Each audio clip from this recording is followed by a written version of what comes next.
ഹിന്ദി വിത്ത് രമ്യ എന്ന യൂട്യൂബ് ചാനലിലേക്ക് എല്ലാവർക്കും സ്വാഗതം. അപ്പോൾ കവിത എല്ലാവർക്കും നന്നായി മനസ്സിലായി എന്ന് കരുതുന്നു. ഇന്നത്തെ ക്ലാസ്സിലൂടെ നമുക്ക് ഇതിലെ ആക്ടിവിറ്റീസ് പഠിക്കാം. ആക്ടിവിറ്റീസ് പഠിക്കുന്നതിന് മുമ്പ് തന്നെ നമുക്കിതിലൊരു 3 ക്വസ്റ്റ്യൻസ് തന്നിട്ടുണ്ട്. അതും കൂടി നമ്മൾ നന്നായി മനസ്സിലാക്കേണ്ടതുണ്ട്. അപ്പോൾ നമുക്ക് ആദ്യത്തെ ക്വസ്റ്റ്യൻ നോക്കാം.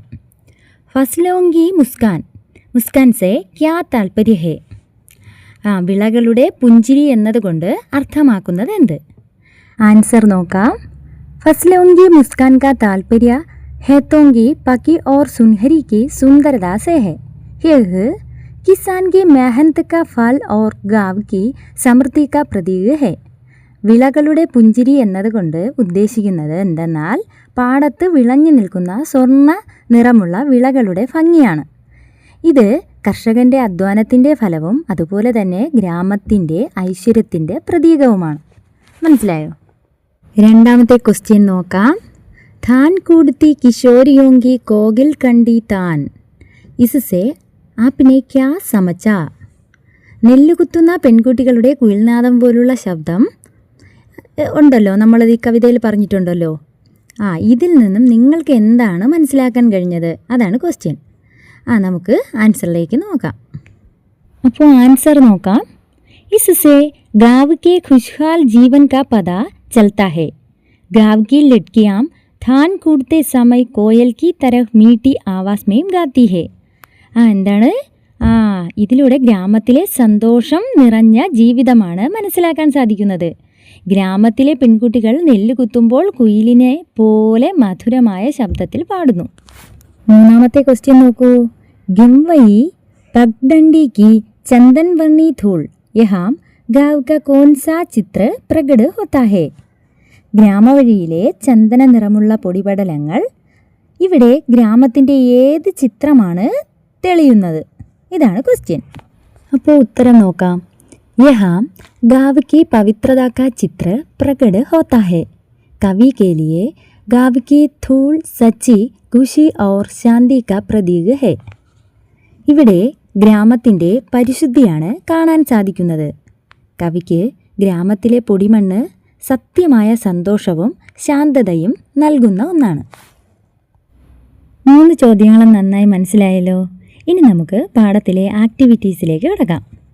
ഒന്നാമത്തെ ക്വസ്റ്റ്യൻ നോക്കാം. ചർച്ച കരേം, ചർച്ച ചെയ്യൂ. അബ്കി മെയിനെ ജീഫർ ദേഖി അബ്കി മെയിൻ ജീഫർ സുൻ പായ. कविता में जीफर शब्द का प्रयोग बार बार हुआ है. इसकी विशेषता पर चर्चा करें. എന്താണ്? കവിതയിൽ ജീഫർ എന്ന പദം പലതവണ ഉപയോഗിച്ചിട്ടുണ്ട്. ഇതിൻ്റെ പ്രത്യേകതയെക്കുറിച്ച് ചർച്ച ചെയ്യുക എന്നാണ് ഈ ക്വസ്റ്റ്യൻ. അപ്പോൾ നമുക്ക് ആൻസറിലേക്ക് കടക്കാം. ജീഫർ കാ അർഥ് ഹേ മൻ ഫർക്കർ തൃപ്തി സേ യാ സന്തോഷ് പൂർവക്. എന്താണ് അതിൻ്റെ അർത്ഥം? ജീഫർ എന്നതിൻ്റെ അർത്ഥം മനസ്സ് നിറയെ അല്ലെങ്കിൽ തൃപ്തിയോടെ അല്ലെങ്കിൽ സന്തോഷത്തോടെ എന്നാണ്. കവി ബഹുത്ത് ദിനോങ്കെ ബാദ് അപ്നെ ഗാവ് മേം ആത്തെ ഹൈ. കവി കുറേ നാളുകൾക്ക് ശേഷം സ്വന്തം ഗ്രാമത്തിൽ വരുന്നു. इसलिए वे गाँव के दृश्यों, आवाज़ों और अनुभवों को केवल देखना या सुनना नहीं चाहते बल्कि मन भरकर उनका आनंद लेना चाहते हैं. എന്താണ്? അതുകൊണ്ട് അദ്ദേഹം ഗ്രാമത്തിലെ കാഴ്ചകളും ശബ്ദങ്ങളും അനുഭവങ്ങളും വെറുതെ കാണുകയോ കേൾക്കുകയോ അല്ല, മറിച്ച് മനസ്സ് നിറയെ ആസ്വദിക്കുകയാണ് ചെയ്തത്. യഹ് ശബ്ദ് ഗാവ് കെ പ്രതി കവി കെ സച്ചെ പ്യാർ ഓർ ഗഹരെ ലഗാവ് കോ ദിഖാതാ ഹെ. ഈ പദം ഗ്രാമത്തോടുള്ള കവിയുടെ സത്യസന്ധമായ സ്നേഹത്തെയും ആഴത്തിലുള്ള ആത്മബന്ധത്തെയുമാണ് കാണിക്കുന്നത്. അടുത്ത ക്വസ്റ്റ്യൻ നോക്കാം. കവിനെ കവിതാ മേം കൈ विशेष अर्थ वाली पंक्तियों का प्रयोग किया है. ऐसी पंक्तियाँ पहचान कर लिखें. കവി കവിതയിൽ പ്രത്യേക അർത്ഥം നൽകുന്ന ധാരാളം വരികൾ ഉപയോഗിക്കുന്നുണ്ട്. അത്തരം വരികൾ കണ്ടെത്തി എഴുതാനായിട്ടാണ് പറഞ്ഞിരിക്കുന്നത്. അപ്പോൾ നമുക്ക് ഉദാഹരണം നോക്കാം. കിശോരിയോം കി കോകിൽ കണ്ടി താൻ. എന്താണ്? പെൺകുട്ടികളുടെ കുയിൽനാദം പോലുള്ള ശബ്ദം. അപ്പോൾ ഇതേപോലുള്ള പ്രയോഗങ്ങൾ കവിതയിൽ നിന്നും കണ്ടെത്താനായിട്ടാണ് പറഞ്ഞിരിക്കുന്നത്. അപ്പോൾ നമുക്ക് നോക്കാം. അപ്പോൾ നോക്കിയേ, കിശോരിയോങ്കി കോകിൽ കണ്ടി താൻ, അത് നേരത്തെ തന്നിട്ടുള്ളതാണ്. എന്താണ്? പെൺകുട്ടികളുടെ കുയിൽനാദം പോലുള്ള ശബ്ദം. അടുത്തത് നോക്കിയേ, പക്കി സുൻഹലി ഫസലോം, വിളഞ്ഞു നിൽക്കുന്ന സ്വർണ്ണവർണ്ണമുള്ള വിളകൾ. മൗൾസിരിക്കെ താസെ ടട്കെ ഫൂൾ, എന്താണ്? ഐലഞ്ഞിയുടെ പുതുപുത്തൻ പൂക്കൾ. അടുത്തത് നോക്കിയേ, പക്ടണ്ടിക്ക് ചന്ദൻ വർണ്ണി ധൂൾ, എന്താണ്? ഒറ്റയടിപ്പാതയിലെ ചന്ദന നിറമുള്ള മണ്ണിൻ്റെ പൊടി. അടുത്ത ക്വസ്റ്റ്യൻ നോക്കാം. സമാൻ ആശയവാലി പങ്ക്തിയാം കവിതാസെ ചുൻകർ ലിഖേം. സമാനമായ ആശയമുള്ള വരികൾ കവിതയിൽ നിന്നും കണ്ടെത്തി എഴുതുക. ഓരോന്നായി നോക്കാം. खेत स्वर्णवर्णी फसलों से समृद्ध है, ग्रामीण बालाएं मेहनत करते हुए मधुर गीत गाती है, तन मन को ऊर्जा देने वाली खुशबू फैल जाती है, गाँव की गलियों की सुनहली धूली का एहसास हुआ, मनपसंद देहाती खाना चखने का मौका मिला. ഇനി നമുക്ക് ഓരോന്നായി വ്യക്തമായി നല്ല രീതിയിൽ മനസ്സിലാക്കാം, എഴുതി തന്നെ മനസ്സിലാക്കാം. ഖേത്ത് സ്വർണ്ണവർണ്ണി ഫസ്ലോം സെ സമൃദ്ധ ഹെ, വയൽ സ്വർണ്ണവർണ്ണമുള്ള വിളകളാൽ സമൃദ്ധം. അപ്പോൾ ഇതിന് ചേരുന്ന വരി നമ്മുടെ കവിതയിൽ ഏതാണ്? പക്കി സുൻഹലി ഫസ്ലോങ്കി മുസ്കാൻ. അപ്പോൾ അടുത്തത് നോക്കാം. ഗ്രാമീൺ ബാലായം മേഹനത്ത് കർത്തെ മധുർ ഗീത് ഗാത്തി ഹെം, ഗ്രാമീണ പെൺകുട്ടികൾ അധ്വാനം ചെയ്തുകൊണ്ട് മധുരമുള്ള പാട്ട് പാടുന്നു. അപ്പോൾ അതിനുള്ള വരി ഏതാണ്? ധാൻ കൂടുത്തി കിശോരിയോങ്കി കോകിൽ കണ്ടി താൻ. ഓക്കെ, അടുത്ത നെക്സ്റ്റ് നോക്കാം. തൻ മൻ കോ ഊർജ ദേനെ വാലി ഖുശ്ബു ഫൈൽ ജാത്തി ഹേ. എന്താണ് അതിൻ്റെ അർത്ഥം? മനസ്സിനും ശരീരത്തിനും നല്ല ഊർജം തരുന്ന ഒരു നല്ല മണം പരന്നു. അപ്പോൾ അതിൻ്റെ ആൻസർ എന്താണ്? മൗൽസിരി കെ ഠേർ ഠേർ സെ താസെ ടട്കെ ഫൂൾ. ഓക്കെ, ഇനി അടുത്ത നോക്കാം. गाँव की गलियों की സുൻഹലി ധൂലി കാ എഹ്സാസ് ഹുവ. എന്താണ്? ഗ്രാമത്തിലെ തെരുവിലുള്ള സ്വർണ്ണ നിറമുള്ള പൊടിയെ അനുഭവിച്ചറിഞ്ഞു. അപ്പോൾ ഇതിൻ്റെ ആൻസർ എന്താണ്? നമ്മുടെ കവിതയിലുള്ള വരികൾ അപ്നി ഗംവയി പക്ഡണ്ടിക്ക് ചന്ദൻ വർണ്ണി ധൂൾ. അടുത്തത് നോക്കാം. മൻ പസന്ത് ദേഹാത്തി ഖാന ചഹ്നേക്ക മൗക്ക മില. എന്താണ്? മനസ്സ് നിറയെ ഒരു ഭക്ഷണം കഴിക്കാനായിട്ട് കഴിഞ്ഞു. അപ്പോൾ അതിൻ്റെ ആൻസർ എന്താണ്? നമ്മൾ പാഠത്തിൽ നിന്ന് കണ്ടെത്തിയ വരി അബ്ക്കി മെംനെ ജീഫർ താൽ മഖാന ഖായ. ഓക്കെ, അടുത്ത ക്വസ്റ്റ്യൻ നോക്കാം. കവിതാ സെ ഇൻ പദോങ്കി വിശേഷത സൂചിത കർണേ വാലെ ശബ്ദ പഹചാൻകർ ലിഖേ.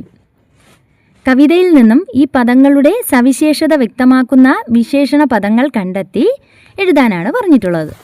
അപ്പോൾ ആദ്യത്തെ പദം നോക്കിയേ, ഫസൽ. ഫസൽ എന്നാൽ വിള. എങ്ങനെയുള്ള വിള എന്നാണ് നമ്മുടെ കവിതയിൽ പറയുന്നത്?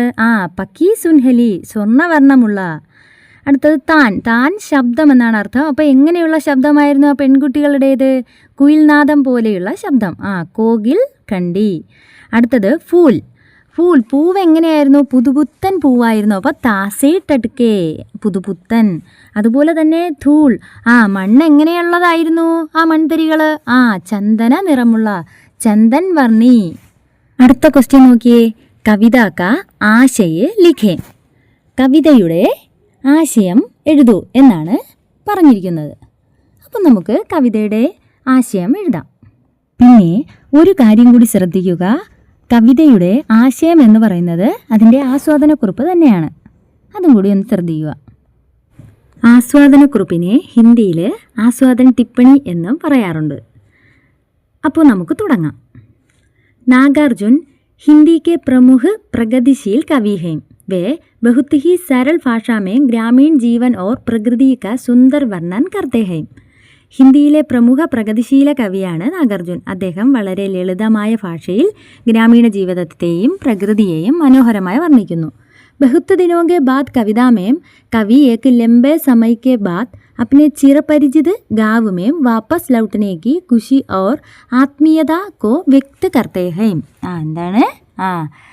വളരെ കാലത്തിന് ശേഷം സ്വന്തം ഗ്രാമത്തിൽ തിരിച്ചെത്തുന്ന ഒരു വ്യക്തിക്ക് അനുഭവപ്പെടുന്ന സന്തോഷവും ആത്മബന്ധവുമാണ് ബഹുത്ത് ദിനോങ്കെ ബാദ് എന്ന കവിതയിൽ വിവരിക്കുന്നത്. ഗാവ് ലൗട്ടനെ പർ കവി സുൻഹലി ഫസലോങ്കി മുസ്കാൻ ദേത്തെ ഹൈം, ധാൻ കൂടത്തി യുവതിയോं का मधुर गीत सुनते हैं और മൗൽസിരി കെ ഫൂലോं की खुशबू का आनंद लेते हैं. എന്താണ്? വയലിലെ സ്വർണ്ണ വിളകളും നെല്ല് കുത്തുന്ന പെൺകുട്ടികളുടെ പാട്ടും ഇലഞ്ഞിപ്പൂക്കളുടെ സുഗന്ധവും കവിയുടെ മനസ്സിന് സന്തോഷം നൽകുന്നു. കവി गाँव की पगडंडी की चंदन जैसी धूल धूल को छूते हैं और ताल मखाना तथा गन्ने के रस का स्वाद लेते हैं. എന്താണ്? കവി ഗ്രാമത്തിലെ ഒറ്റയടിപ്പാതയിലെ ചന്ദനം പോലെ നിറമുള്ള മൺതരികളെ തൊട്ടറിയുന്നു. അതുപോലെ തന്നെ താൽമഖാനയുടെയും കരിമ്പിൻ നീരിൻ്റെയും രുചി ആസ്വദിക്കുകയും ചെയ്യുന്നു. കവിനെ शब्द रस रूप गंध और स्पर्श इन पांचों बिंबों के माध्यम से ग्रामीण वातावरण का जीवन वर्णन किया है. എന്തൊക്കെയാണ്? ശബ്ദം, രസം, രൂപം, ഗന്ധം, സ്പർശം എന്നീ 5 ബിംബങ്ങളിലൂടെ ഗ്രാമീണ അന്തരീക്ഷത്തിൻ്റെ ജീവൻ തുടിക്കുന്ന തനിമയുള്ള വർണ്ണനയാണ് നടത്തിയിരിക്കുന്നത്. यह कविता बहुत ही सरल, सहज और बोधगम्य भाषा में लिखी गई है जो पाठक को मन को സീതെ ചൂ ലേത്തി ഹേ. എന്താണ്? വളരെ ലളിതവും സ്വാഭാവികവുമായ ഭാഷയിലാണ് ഈ കവിത രചിച്ചിരിക്കുന്നത്. ഇത് വായനക്കാരൻ്റെ മനസ്സിനെ നേരിട്ട് സ്പർശിക്കുന്നു. ഇത്രയും എഴുതിയാൽ മാത്രം മതി. നമ്മുടെ ആശയം പൂർണ്ണമായി. എല്ലാവരും നന്നായി പഠിക്കുക. വീഡിയോ ഇഷ്ടമായാൽ ലൈക്ക് ചെയ്ത് ഷെയർ ചെയ്ത് സബ്സ്ക്രൈബ് ചെയ്യൂ.